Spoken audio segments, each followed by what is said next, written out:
it doesn't matter that you target the right people if you can measure the outcome of that, right? So like that targeting we've been talking about identity as a targeting mechanism. We need to think about it as a measurement mechanism first and for all.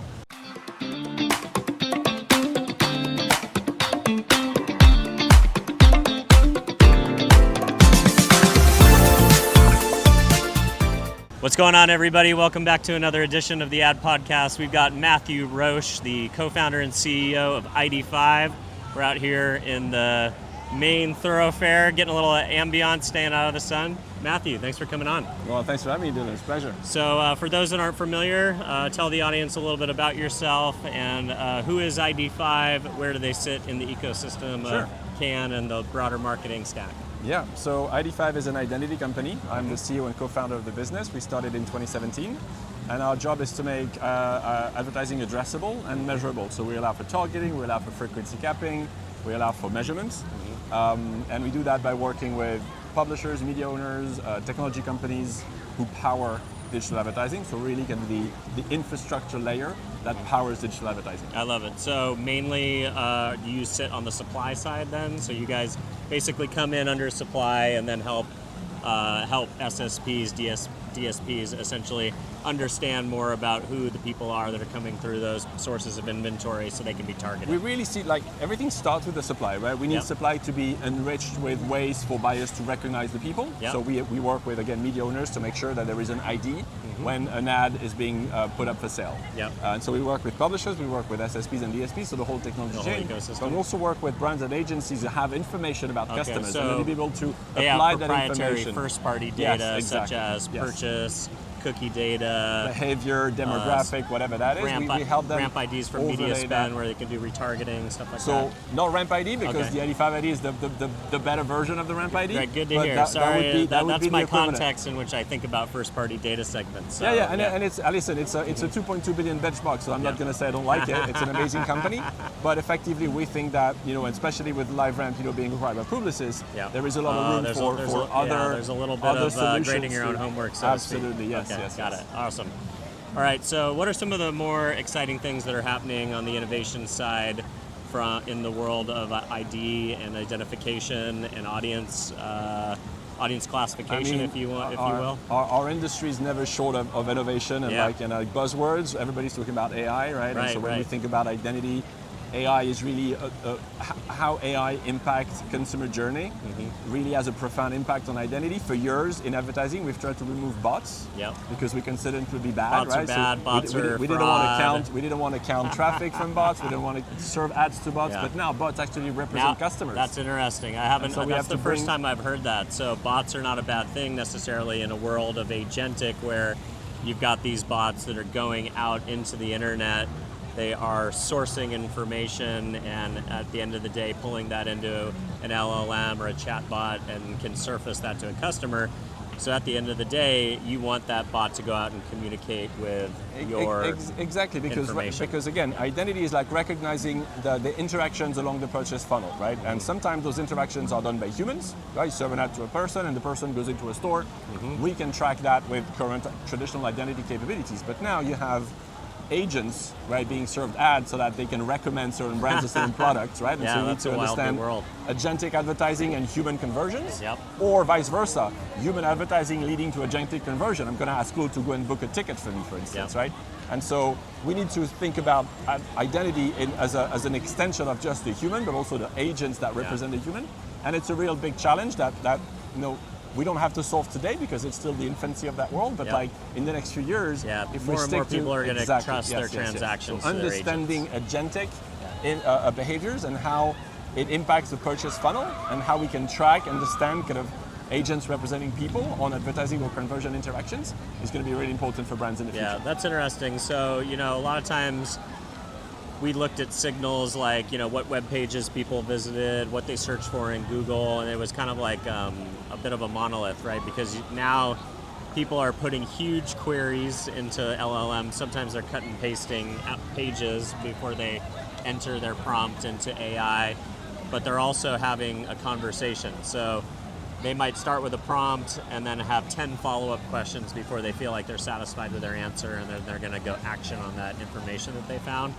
How does the idea of having conversations with bots maybe impact how you're thinking about building an identity graph or a profile who a consumer is based on how they talk with their LLMs? I think those conversations are important when you think about data, right? What do I know about a customer? Identity and data are kind of different things. Got it. Identity is recognizing people. That allows you to then overlay the intelligence you have about them, the knowledge, their customers, their purchase history, whatever, their intents that might be expressed in LLM conversations. But there are different things. So for us, it's really about like, how do we understand the interaction between the human and the agents, and how do we bring it together into our graph so that we can surface that intelligence to the brands and the agency and tell them that their investment into generative engine optimization, for instance, or the conversions generated by agents are tied to their advertising spend, and help them understand because in the end, and more this year, right, outcomes are really critical, and so understanding outcomes and ROI of advertising investment is really what it's about, and so making sure we have that agentic. When you talk about outcomes, you're talking about like completed views, clicks, transactions, exactly. a little bit of everything. Anything that is kind of the goal of an advertising campaign, right? And making sure we can track that and connect that back to the advertising investment in the first place. Got it, makes sense. All right, so let's talk a little bit about your can. There's a lot of companies out here vying for attention from agencies and brand marketers. What are you guys doing as ID5 to stand out, market yourself as a company and a platform, do thought leadership? What has your can strategy been? So can strategy has been full on. We had like content, we had panels, we had breakfast, we had like a whole like load of kind of activation opportunities here. We also have a very big team, so I think we have over 250 touch points with our customers and our partners, so it's been very, very busy. That's amazing. I think for us, like the market has kind of helped us out, because I was talking about this acquisition of LiveRamp by Publicis a few weeks ago. This has generated a lot of interest into what ID5 can do, as I said, with a very close replacement for the Ramp ID. A lot of people are evaluating their relationship with LiveRamp and kind of considering whether or not they need alternative and what sort of alternative they can work with, and so that transaction happening a month before Cannes has been you know, in a way a really great opportunity for us to make sure our agenda has been full to the brim, which has been the case. So it's been a really good Cannes. I love it. Exciting. So you talked about some panels and thought leadership. What were some of the themes that you were exploring this week? Well, a lot of what I was talking about, right? How agents impact the purchase journey and how we should think about it from an identity standpoint. How measurement is really critical, and how identity is not just about targeting, but it's more so about measurement, right? It doesn't matter that you target the right people if you can measure the outcome of that, right? So like we've been talking about identity as a targeting mechanism. We need to think about it as a measurement mechanism first and for all. And those LiveRamp discussions, right? And those alternative kind of build-ups or integrations or partnerships, those have been really the three main discussion topic for us this year, and I think for a lot of people on the Croisette. So it's been an active week for sure. Are there any conversations that you sat on that you thought were impactful? Anything that you, anything conversation-wise, either the thought leadership that you sat in on, and/or conversations off the cuff with new people that you've met? Anything that you're bringing back to the teams that you want to implement that you kind of saw at Cannes this week? Well, I mean, there's been a ton of very impactful business conversation that we cannot talk about, but that you will hear about in the press in a few months when we're able to announce like wins and things. So I'd love to.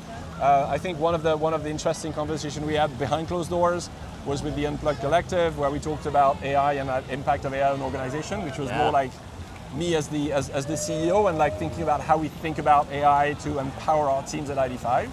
And understanding how other companies are doing it and how they approach this challenge is always interesting to kind of benchmark ourselves. So that's been one of the highlights for me. I'd love to hear a little bit about that.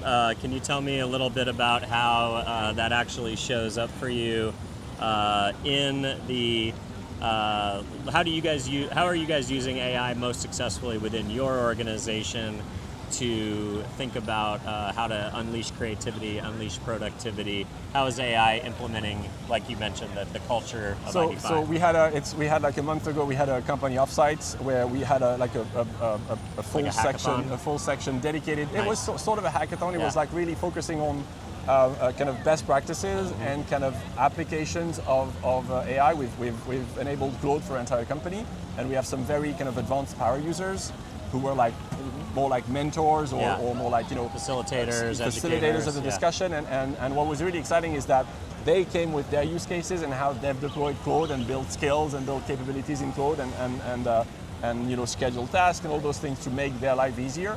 And then sharing that with the rest of the team and having people like raise their hand and say like, hey, can this help me in my day-to-day, in my my follow-up after a sales meeting on a customer, or my understanding of my customers at risk, or my reminder for when the contract's up for renewal, or how much detail I put into the CRM. Like all of those really kind of concrete business applications that we're going to help our team kind of really automate and improve and be more efficient with. It's a way for us to. The theme of that day was work smarter. That's smart. It's a way to work smarter. It's a way to work faster, to be better, and to support our customers with better services and more efficiency. So it's all good for us. I love it. Well, thanks so much for coming on, spending a little bit of time with us today. If folks at home want to learn more about ID5 or connect with you, follow along with your thought leadership, where would you like to send them? ID5.io, ID5 on LinkedIn, and Mathieu Roche. You can find me on all the good social platforms. Thank you, sir. Cheers. Thank you. On YouTube, finding the right audience to build a media plan requires hours of research. And optimizing campaigns is time-consuming and a bit of a guessing game. That's why we built technology to do it for you. Strike Social.